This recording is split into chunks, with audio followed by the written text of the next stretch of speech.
Hello students, हम लोग आज की क्लास में न्यू चैप्टर स्टार्ट करने जा रहे हैं and this is periodic classification of elements, है ना। तो इस चैप्टर में आपको बड़ा मज़ा आने वाला है क्योंकि बहुत ही इंटरेस्टिंग चैप्टर है। बहुत ही ऐसी बातें आपको जानने को मिलेंगी जो आपको बिल्कुल भी पता नहीं थी अभी तक। Is it okay? तो देखिए, सबसे पहले तो हम इस चैप्टर की रिक्वायरमेंट समझते हैं कि आखिर हमारी केमिस्ट्री में इस चैप्टर की क्या रिक्वायरमेंट है, क्यों ऐड करना पड़ा आपके सिलेबस में ये chapter, that is periodic classification. तो देखिए, काम की बात ये है कि जब हम एलिमेंट्स के बारे में जानेंगे तो हम एलिमेंट्स के बारे में बहुत कुछ जान चुके हैं और सबसे पहली बेसिक बात अगर एलिमेंट्स की जाए तो वो है यहाँ पर नंबर ऑफ एलिमेंट्स। अगर आप नंबर ऑफ एलिमेंट्स के बारे में जानते हैं ना, नंबर ऑफ एलिमेंट्स के बारे में बिल्कुल आप सब जानते हैं कि अगर नंबर ऑफ एलिमेंट्स की बात की जाए तो there are 118 elements in total elements कितने नोन है? 118 एलिमेंट। अब अगर आपसे ये बोला जाए कि you have to study about all these 118 element, then is it possible? क्या एक एक एलिमेंट के बारे में जानना आपके लिए पॉसिबल है? एक एक एलिमेंट से अगर हम शुरुआत करें तो we have to start with the hydrogen element. तो शुरुआत होगी हाइड्रोजन एलिमेंट से, फिर हीलियम के बारे में आप पढ़ोगे, फिर लिथियम के बारे में आप पढ़ोगे और पढ़ते पढ़ते पढ़ते पढ़ते 118 बार 118 एलिमेंट के बारे में, एक एक की फिजिकल प्रॉपर्टी, एक एक की केमिकल प्रॉपर्टी, इतनी सारी बातें आपको जाननी पड़ेंगी। चलो मान लिया कि आपने जान भी लिया, तो क्या आप जानने के बाद में इतनी सारी बातों को अपनी लाइफ लॉन्ग याद रख पाओगे? नहीं, बिल्कुल भी नहीं। बहुत मुश्किल काम है हमारे लिए। Is it okay? क्योंकि और भी बहुत कुछ है हमारे पास में जानने के लिए। ऐसा नहीं है कि हमें सिर्फ ये 118 एलिमेंट के बारे में ही पढ़ना है, many more has to be know. Is it okay? तो हम यहाँ पर क्या करें, मतलब इन 118 एलिमेंट का क्या करें? तो देखो जी, साइंटिस्ट आए हैं ना, अलग अलग आए, केमिस्ट्री से रिलेटेड साइंटिस्ट आए। अब उन्होंने सोचा कि ये जो 118 एलिमेंट हैं इनका एक सिस्टमैटिक अरेंजमेंट कर दिया जाए। क्या कर दिया जाए? Systematic arrangement. अब ये जो सिस्टमैटिक अरेंजमेंट करने की जो साइंटिस्ट ने सोचा, क्या इसको कर पाए वो? बिल्कुल कर पाए। अपनी अपनी अलग अलग साइंटिस्ट की अलग अलग कोशिशें थी। वो कोशिशें कैसे आपके सामने आई, दैट विल सी लेटर। पर फिलहाल सिस्टमैटिक अरेंजमेंट का मतलब क्या है? सिस्टमैटिक अरेंजमेंट किसका करना था? सिस्टमैटिक अरेंजमेंट 118 एलिमेंट्स का करना था। तो जब ये सिस्टमैटिक अरेंजमेंट की बात आई तो how it has to be done, कैसे करें या क्या किया जाए? तो साइंटिस्ट ने क्या करा, ऐसा सोचा कि भाई 118 जो एलिमेंट हैं, इन 118 एलिमेंट में से ऐसा तो नहीं है कि पूरे 118 एलिमेंट में से सारे 118 एलिमेंट की प्रॉपर्टी डिफरेंट हो, ऐसा तो नहीं है। Is it okay? और ऐसा नहीं है, इसका मतलब ऐसा है कि बहुत सारे एलिमेंट्स ऐसे हैं which are having some similar chemical properties, जिनकी केमिकल प्रॉपर्टीज कैसी होती हैं? कॉमन होती हैं। तो साइंटिस्ट ने ये कोशिश करी कि जो सिमिलर प्रॉपर्टीज वाले एलिमेंट हैं, कौन से element?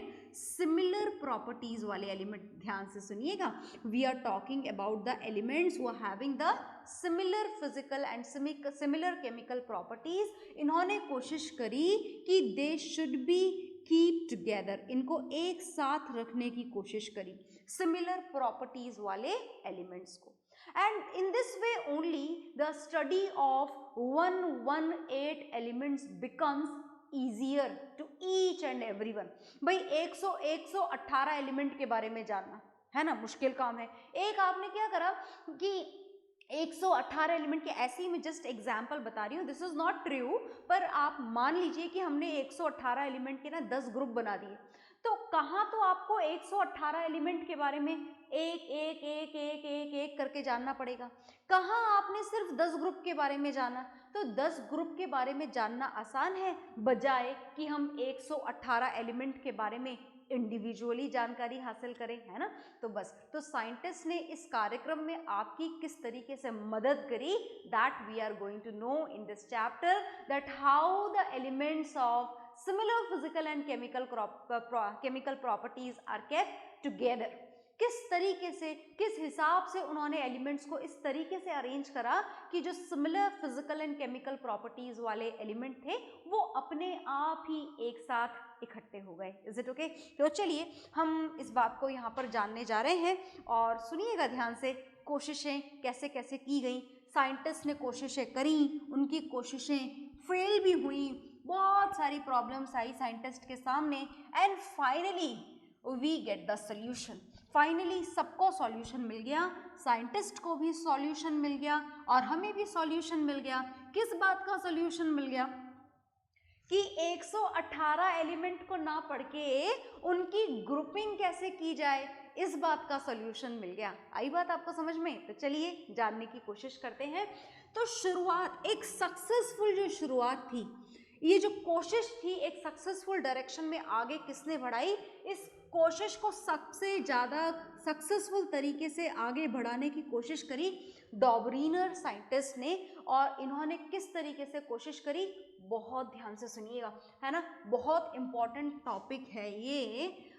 Topic is very important specially for exams and even for your daily life knowledge it is also very important. So we are going to talk about the Dobriner triads। हम क्या पढ़ने जा रहे हैं पता है आपको? हम पढ़ने जा रहे हैं Dobriner triads। तो तैयार हो ना? अगर अभी तक ध्यान से नहीं सुन रहे थे तो चलेगा, पर अब ध्यान से सुनना शुरू करना क्योंकि काम की बात शुरू हो चुकी है, तो बहुत ध्यान से सुनिएगा। हम पढ़ने जा रहे हैं Dobriner triads। शुरू करें पढ़ना। क्या करा डॉबरीनर साइंटिस्ट ने 118 एलिमेंट को अरेंज करने के लिए? क्या करा इन्होंने? इन्होंने ट्राइड्स बनाए। क्या बनाए इन्होंने? ट्राइड्स। ट्राइड्स का मतलब समझते हो? A group of 3 elements. Dobereiner के ट्राइड में तीन एलिमेंट के ग्रुप बनाए गए थे। मतलब this Dobereiner triad is simply a group of 3 elements. किस तरीके से बनाए? किन्हीं भी 3 एलिमेंट को एक ग्रुप में डाल दिया या फिर इन्होंने कोई सिस्टमैटिक अरेंजमेंट किया उसका? चलिए देखते हैं। तो बहुत ध्यान से देखिएगा, धीरे धीरे आपको समझ में आ जाएगा। जैसे इन्होंने ट्राइड की शुरुआत करी इस एलिमेंट से, बहुत ध्यान से देखना, पहचान गए क्या इस एलिमेंट को? This is lithium. दूसरा एलिमेंट जो इनके ट्राइड का हिस्सा था, दिस इज सोडियम। तीसरा एलिमेंट जो इनके ट्राइड का हिस्सा था, this is potassium. Lithium, sodium, potassium कैसे हिसाब से अरेंज किया उन्होंने? देखिएगा ध्यान से। इन्होंने बोला कि elements has to be arrange, these 3 elements जिनके इन्होंने ट्राइड बनाए, इन्होंने बोला कि इन तीनों एलिमेंट्स के जो एटॉमिक मासेस हैं, कौन से मासेस? Atomic masses. वो एटॉमिक मासेस कौन से ऑर्डर में अरेंज करने हैं? These atomic masses has to be arrange in the increasing order.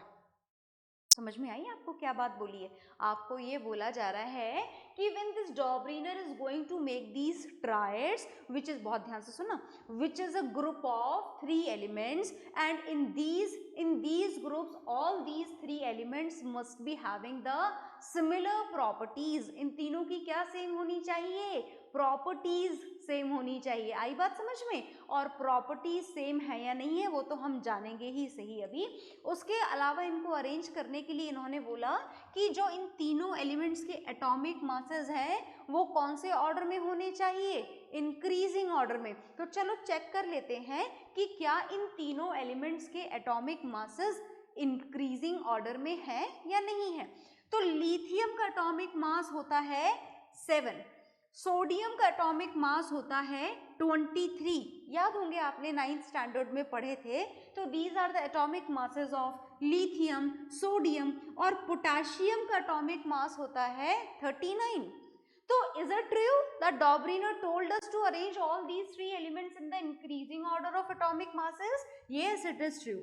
And these elements are arranged in such a way that when we are going to take the arithmetic mean, अगर आप arithmetic mean निकालने जाओगे, किसका mean निकालोगे? First और last वाले का, निकालें फर्स्ट और लास्ट वाले का, चलिए निकालते हैं। तो 7 + 39 का एरिथमेटिक मीन निकालना है, मतलब simply it has to be add first and then we have to divide it by 2। तो चलो पहले ऐड कर लेते हैं। अगर आप ऐड करोगे तो मिलेगा 46 और 2 से डिवाइड करोगे तो मिलेगा 23। समझ गए कि क्या बताने चाह रहे थे आपको?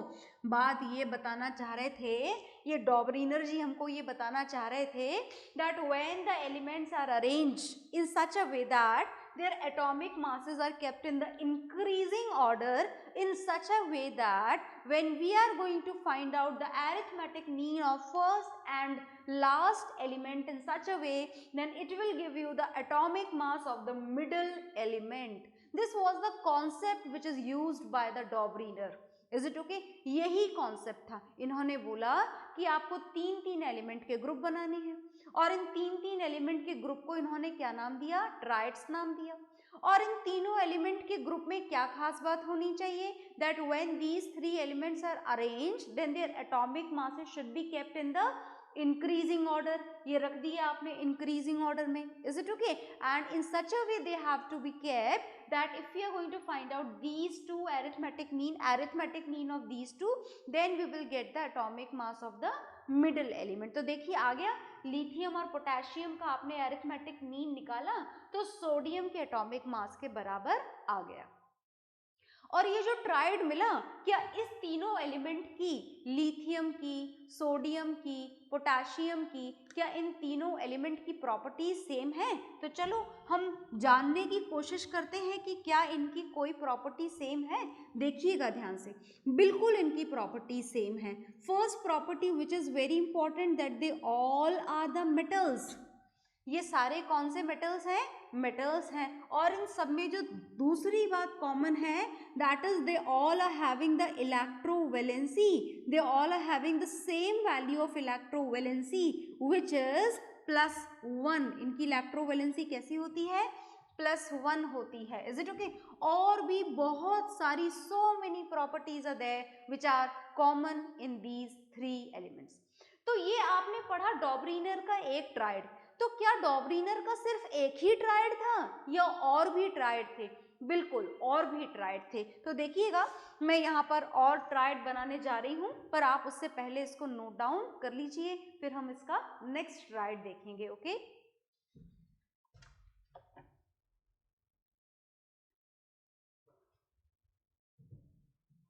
तो आई होप आपने नोट डाउन कर लिया होगा। और नोट डाउन करने के बाद में हम इसके नेक्स्ट ट्राइड को देखने जा रहे हैं। कुछ और भी ट्राइड डॉबरीनर ने बनाए थे, तो हम नेक्स्ट ट्राइड देखने जा रहे हैं। देखिएगा, सुनिएगा, ध्यान से समझिएगा।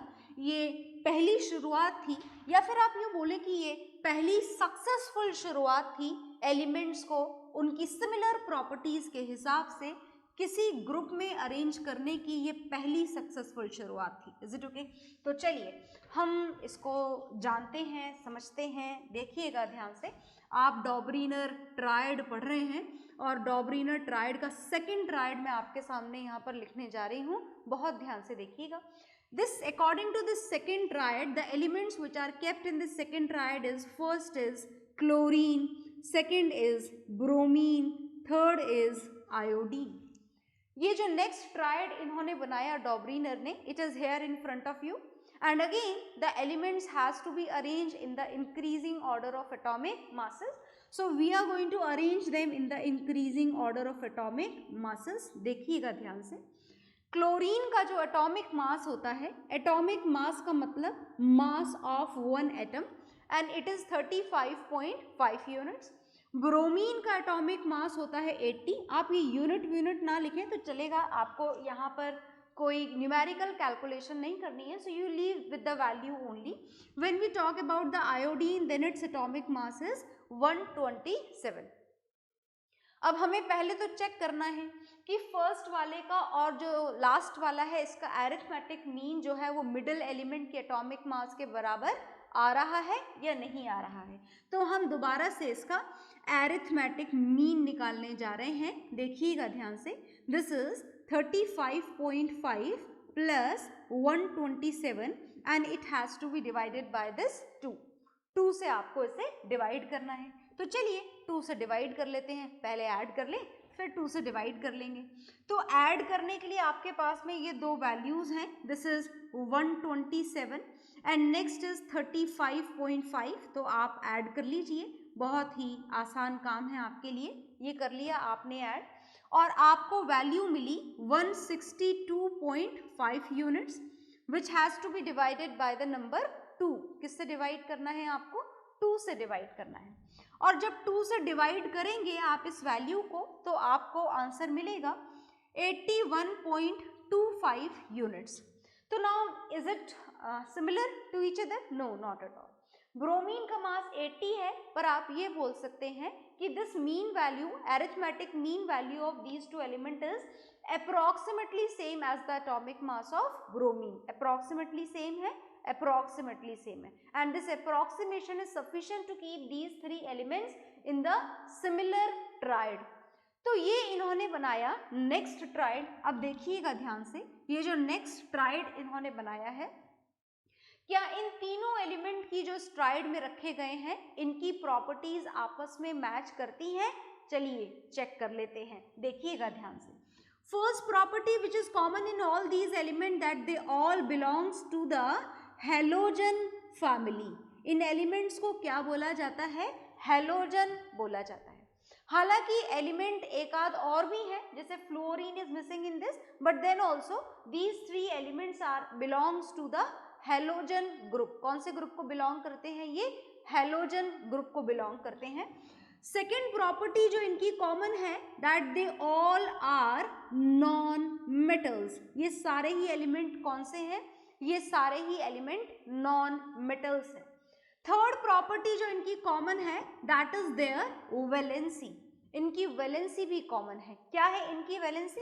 अगर आप कॉमनली लिखना चाहें तो इनकी वैलेंसी 1 है, और वैसे लिखना चाहें तो इनकी वैलेंसी -1 भी है और 1 भी है। 2 वैलेंसी ये शो करते हैं। इनमें से एलिमेंट की इलेक्ट्रोवैलेंसी अगर आप लिखना चाहें तो इनकी इलेक्ट्रोवैलेंसी होती है -1, और they also having this covalency along with it, and when we want to write down their covalent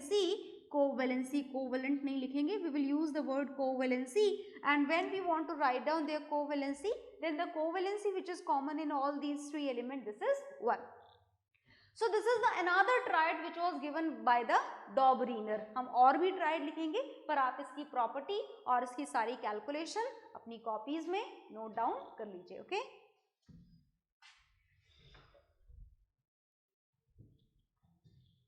हाँ जी, तो आपने नोट डाउन कर लिया होगा, और नोट डाउन करने के बाद में हम नेक्स्ट लिखने जा रहे हैं, नेक्स्ट ट्राइड लिखने जा रहे हैं। नेक्स्ट ट्राइड कौन सा है देखिएगा ध्यान से।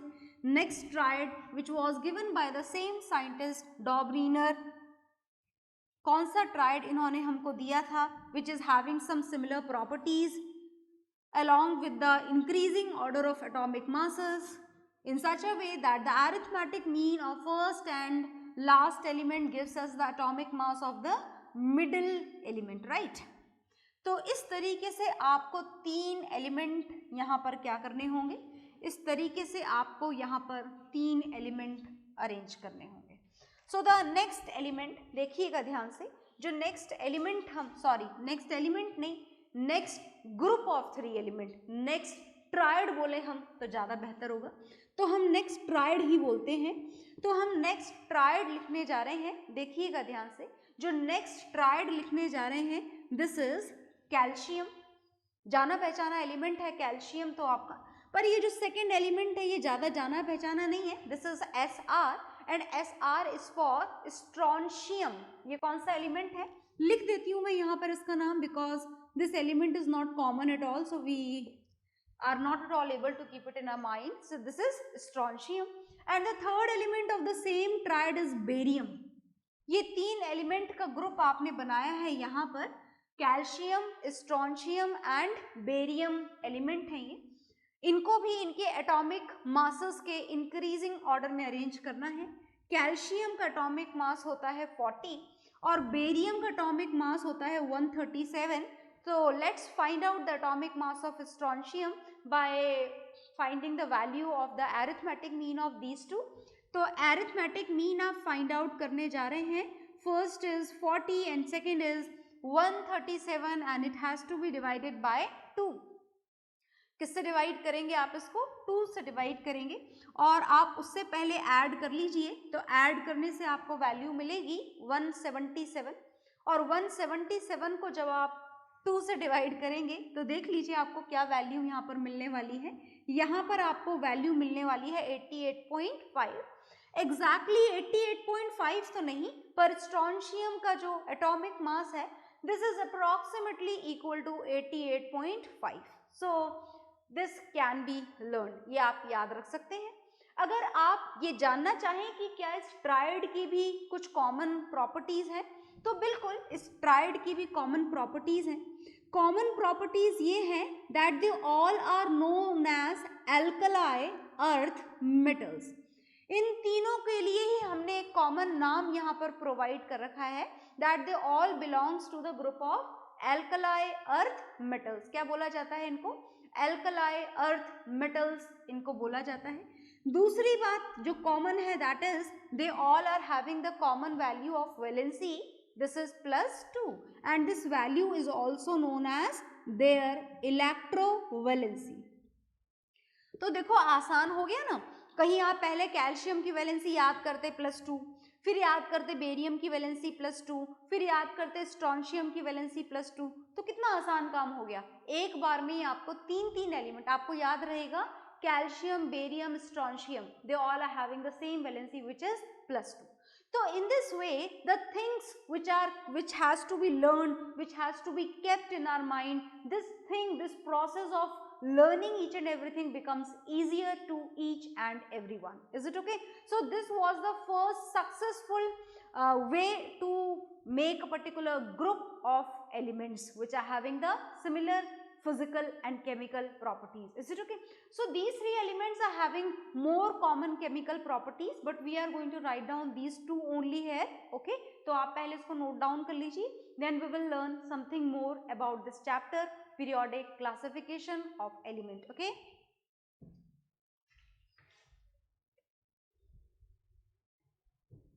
तो आई होप आपने ये नोट डाउन कर लिया होगा। ये डॉबरीनर ट्रायड था।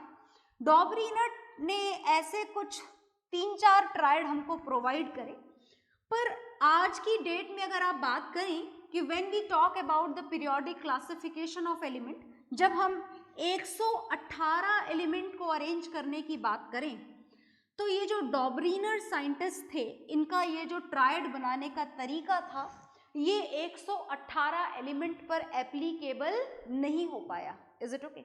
तो इन डॉबरीनर ट्रायड की ये लिमिटेशन थी। लिमिटेशन का मतलब समझ गए ना? सीधे सीधे शब्दों में अगर बोला जाए तो डॉबरीनर ने ये जो ट्रायड प्रोवाइड करे, इसकी कमी थी। ये क्या कमी थी कि he is able to arrange only some of the element. जितने 118 एलिमेंट आज के टाइम पर नोन है, हालांकि इतने एलिमेंट तो उस टाइम पर नोन भी नहीं थे। Is it okay? But that's a different thing. ये एक अलग बात है कि नोन नहीं थे, पर अगर काम की बात की जाए तो काम की बात ये है कि जितने एलिमेंट इनके टाइम पर नोन थे, ये उतने एलिमेंट को भी अपने ट्रायड वाले फॉर्मेट में अरेंज नहीं कर पाए। Is it okay? ये कुछ ही एलिमेंट्स के ट्रायड बना पाए, हालांकि वो ट्रायड बहुत सक्सेसफुल थे। उन्होंने इस बात की शुरुआत कर दी कि एलिमेंट्स को अरेंज किया जा सकता है सिमिलर केमिकल प्रॉपर्टीज के आधार पर। एक एक एलिमेंट को इंडिविजुअल स्टडी की ज़रूरत नहीं है। तो इन्होंने हमको क्लासिफिकेशन का एक बेसिक आइडिया तो प्रोवाइड करा, that was a great thing, but the limitation is this only कि he is able to arrange only some of the element could be arrange. सिर्फ कुछ ही एलिमेंट्स हैं जिनको ये अपने ट्रायड में क्या कर पाए, अरेंज कर पाए, could be arrange in his Dobereiner's triad. बहुत कम एलिमेंट थे जो अरेंज हो पाए, and because of that only ये जो डॉबरीनर ट्रायड का सिस्टम है, इसको यहीं पर स्टॉप करना पड़ा, इसको बंद करना पड़ा। दूसरे साइंटिस्ट आए जिन्होंने अलग तरीके से एलिमेंट्स को अरेंज करा। तो कैसे कैसे दूसरे साइंटिस्ट आए, उन्होंने किस तरीके से एलिमेंट्स को अरेंज करा, उनके अलग फॉर्मेट में, that will see later in the next class. Okay, bye everyone.